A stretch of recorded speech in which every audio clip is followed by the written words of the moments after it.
Muy buenas noches. Mi nombre es Cristian Andrés López.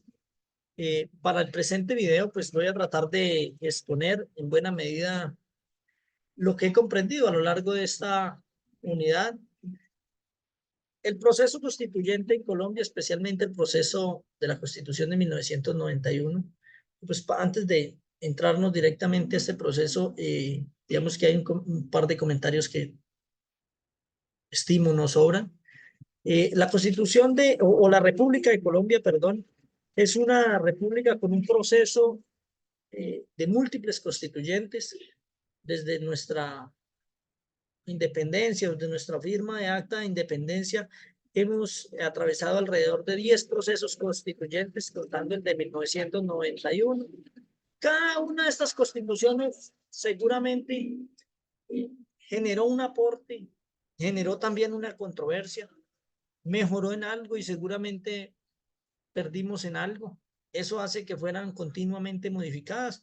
La Constitución de 1886, digamos que fue la más, o la que ha tenido una extensión más amplia, si así lo vemos por años, poco más de 104 años de vigencia, sometida, si bien es cierto, también a un monopolio o a un control de uno o dos partidos políticos, cuando más. Entonces, eso nos ha llevado por un proceso, digamos, democrático o al menos que ha tenido al constituyente primario en buena medida vinculado al, al método de gobernanza, a las maneras de resolución de conflictos, a la manera de convivir y seguramente eh, pues la Constitución del 91 venía con toda la intención de aportar en ese proceso. La Constitución de 1991 pues es en buena parte una constitución de unión nacional, si así se le puede llamar. Tenía integrantes de múltiples ideologías, si así se le puede llamar, o de múltiples tendencias políticas. Incluso tenía personas que habían participado en confrontaciones armadas en contra del Estado, en revoluciones, en movilizaciones sociales, en movilizaciones campesinas, en movilizaciones estudiantiles. La séptima papeleta es un claro ejemplo del cómo la gente presiona o cómo el constituyente presiona a los que se consideran sus delegados o sus dirigentes para que aplicaran el mandato popular, que era redactar una nueva carta. Esta nueva carta, digamos que vanguardista para su época y para nuestro continente, es un ¿cómo se le puede decir? Un hito en busca de promocionar y promulgar los derechos. Si bien es cierto, no se ha cumplido todo lo escrito, por lo menos se tuvo la intención. Ha habido múltiples factores que impiden que esta carta se cumpla, naturalmente. Eh, También tuvimos el código, digamos el código civil, por así decirlo, copiado muy de la mano del código chileno, extrayendo en buena medida obra del maestro Andrés Bello, que nos hablaba sobre el interés público, sobre los bienes de interés colectivo, por así decirlo. Entonces, eso también, digamos que ha ido o buscando que legislativamente eso se vaya aplicando en nuestro territorio, teniendo en cuenta, lógicamente, las múltiples o los múltiples factores que tenemos en nuestro territorio y que influyen en la común o en la convivencia pacífica. Este es un país que no ha tenido una herencia de violencia múltiple y pues las constituyentes naturalmente son producto de esa evolución de las violencias que también tratan de solucionarse de una manera más pacífica, pero que terminan en unos acuerdos. Desafortunadamente todos los acuerdos no se cumplen. Entonces, pues considero que eso hace parte de nuestra evolución como sociedad y como comunidad. Voy a tratar de compartir la presentación.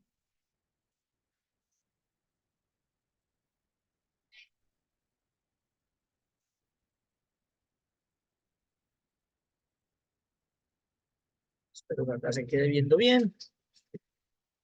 Entonces teníamos el proceso constituyente, que ya pues digamos que hacía una pequeña introducción sobre ese asunto. La transformación política y jurídica del país no puede ser negada. Definitivamente, eh, el aumento de garantías políticas, jurídicas, incluso sociales, generaron profundos cambios en la sociedad colombiana. Al menos le dieron la expectativa y la esperanza de que sí era posible realizar cambios sin necesidad de llegar a los extremos de violencia que ya habíamos vivido a mediados del siglo XX. ¿Qué más nos trajo el proceso constituyente de 1991? Un factor que se denomina la democratización del poder, que si bien es cierto, no es otra cosa que permitir el acceso de más personas al poder, no es crear más burocracia, aunque así lo parezca, o mucha gente que lo interpreta de esa manera, pero cuando el poder está en tan pocas manos, pues es difícil para las personas sentirse representadas. Y para ese momento ni siquiera se podían sentir representadas porque no tenía todo el mundo el acceso a, digamos, a los mecanismos democráticos de participación, que eran complicados. Entonces, para mí eso es la democratización del poder. Se obtuvo el reconocimiento de las minorías. Si bien es cierto, no se ha obtenido a hoy todavía, digamos que los reconocimientos históricos que muchas comunidades o que muchas porciones de la población requieren, al menos en esa constitución y para su época era algo vanguardista que se reconociera que existían, que tenían unos derechos y unas facultades especiales y unas condiciones culturales y religiosas de convivencia que debían ser respetadas, algo que no estaba muy claro, muy establecido para esa fecha. Se realizó también el fortalecimiento de instituciones. Las instituciones son, por así decir, las columnas que en ese momento sostienen el Estado. Se aumentaron los niveles de control, se crearon unos mecanismos que nos permitan evitar caer en sistemas dictatoriales o muy abusivos, digámoslo así, de, de métodos de gobierno muy invasivos o muy controladores, por así decirlo. En este momento es un Estado que a eso le debe en buena medida su permanente democracia, con todos sus defectos, pero a eso, a los pesos y contrapesos le debemos en buena medida que la democracia se mantenga. El impacto jurídico de este proceso, pues para nadie es un secreto, es la elaboración, que no es otra cosa que la adaptación o la aceptación de los derechos que ya habían sido reconocidos en otros lugares del mundo. Ya se reconocían los derechos económicos, sociales, culturales, las Naciones Unidas ya los venía, digámoslo así, promulgando, gestionando para que los aplicáramos y naturalmente eso nos llevó a que también los plasmáramos en nuestra carta magna. Se crearon instituciones que fortalecen definitivamente nuestro proceso, la Corte Constitucional, la Fiscalía General de la Nación. Digamos que la Fiscalía ha sido un ítem o un estamento especial, porque si bien es cierto, la Fiscalía tiene un propósito maravilloso, pues digamos que desde mi perspectiva tiene una manera de escoger al ente acusador un poco discutible, ¿no? No dudosa, discutible, porque, por ejemplo, a la fecha, para los últimos, qué sé yo, 8 gobiernos, los que han sobrellevado esta constitución, escogen a su fiscal, por lo menos para medio mandato. Entonces eso no genera en buena medida la confianza en la comunidad. Perdón. Hay mecanismos de protección, la Defensoría del Pueblo, acciones judiciales, colectivas o individuales que nos permiten acceder en buena medida a derechos o a tener acceso a oportunidades que no teníamos antes de nuestra constitución vigente. Tuvo un impacto económico, una apertura económica discutida por unos, aplaudida por otros, pero justamente de eso se trata nuestra democracia, nuestra posibilidad de tener o de aportar. Entonces, pues eso nos llevaba hacia ese camino. Y para la época de la promulgación de nuestra carta, pues eso estaba en un altísimo debate y nosotros decidimos ir hacia adelante y seguramente se han cometido muchos errores, pero también ha habido muchos aciertos. Hay una descentralización fiscal, que no es otra cosa más que transferir más recursos a los departamentos y municipios, que son los que en últimas conocen las necesidades primarias de la población. Eh, Eso, permitirles planear y permitirles ejecutar a estas instituciones es un factor fundamental para el avance de los pueblos y para evitar que nuestros pueblos se rebelen, porque cuando no hay ejecución, cuando no hay inversión, es que sucede lo que sucedió en todo el siglo, en mediados del siglo XX y que nos tienen incluso todavía en el conflicto que aún tenemos. Protección de derechos económicos, naturalmente los derechos a la propiedad, la libertad de empresa, los derechos también de los trabajadores, fundamentales esos, eh, hacen de nuestra carta o hicieron de nuestra carta un modelo que muchas democracias en el cono quisieran implementar, que de pronto se han desviado un poquito, pero que han visto en nuestra carta un ejemplo a seguir. El desarrollo sostenible, si bien es cierto, líderes de esa época persisten al día de hoy y no es negable su intención en la protección de los medios del medio ambiente, perdón, y la evitarlo, la afectación que pudiésemos tener por diversas políticas que pudiéramos ejercer, como política extractivista, ganadería extensiva, bueno, múltiples factores que pueden afectar el desarrollo sostenible y que debemos evaluar si lo estamos cumpliendo o no. Ese es un factor muy amplio para una discusión eh, o para un comentario que no tendría una discusión en este momento. El impacto social de este proceso, pues es el reconocimiento a la diversidad, los derechos sociales y económicos, la igualdad de género, la participación ciudadana. El reconocimiento a la diversidad no es otra cosa que comprender que no vivimos solos, que no somos un solo individuo y una sola forma de pensar. Aquí hay múltiples culturas, incluso hay múltiples ideologías en nuestro mismo colectivo o en nuestra misma comunidad, organización, familia incluso. Entonces, reconocer eso y permitir el libre desarrollo de ese tipo de asociación, si así se le puede decir, pues fue o es fundamental para la convivencia en paz. Los derechos sociales y económicos, pues nos invitan, ¿no? Eso no se cumple en buena medida, no se cumple, pero nos invitan al menos a luchar por la salud, por la educación, por la vivienda, por el trabajo digno. Y la presión social, los movimientos juveniles, académicos, de los trabajadores, han ido presionando poco a poco a cada gobierno en su turno, buscando mejoras, generalmente. La participación ciudadana, digamos, yo lo discuto mucho porque la población colombiana es una población abstencionista. Su manera de participar es no participar. Y es lamentable, digámoslo, desde el punto de vista de que cuando no participamos, permitimos que otro participe por nosotros y tome nuestras decisiones.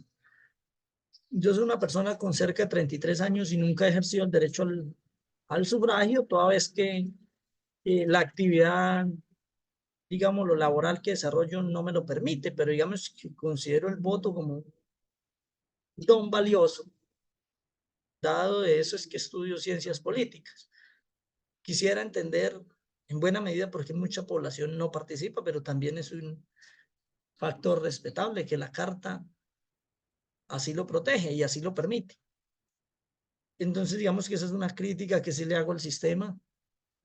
Mm, Debería motivar o presionar un poco más la participación, porque normalmente nos quejamos, pero no elegimos. Entonces, digamos que esa es una crítica muy personal. En el asunto del impacto social del proceso constituyente en cuanto a igualdad de género, pues la participación de las mujeres había sido muy limitada. Pero si bien es cierto que la mujer empezó a participar más activamente en la vida pública, privada, aún nos falta mucho por recorrer en este ámbito.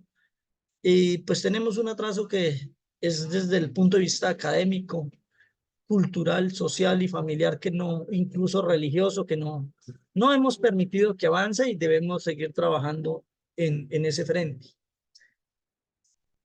La protección, perdón, en el impacto al medio, el impacto ambiental de este proceso, busco por todas las formas, pues, digamos que si bien es cierto, desarrollé 3 puntos en ese aspecto, me pareció que el más importante desde mi perspectiva, bueno, yo como lo he visto como funcionario muchas veces, comunidades peleando, luchando, organizadas o a veces de forma individual, personas muy comprometidas con el medio ambiente, tratando de proteger al menos, cuando no una quebrada, un riachuelo, eh, una zona donde hay una planta que solo está ahí. Entonces ve uno eh, que la carta les permitió, digamos, acceder a algún tipo de recursos que protegieran o que los ayudaran a proteger sitios, lugares o elementos que consideren que tienen un valor ambiental significativo o que son de importancia para la comunidad y incluso para la colectividad del Estado.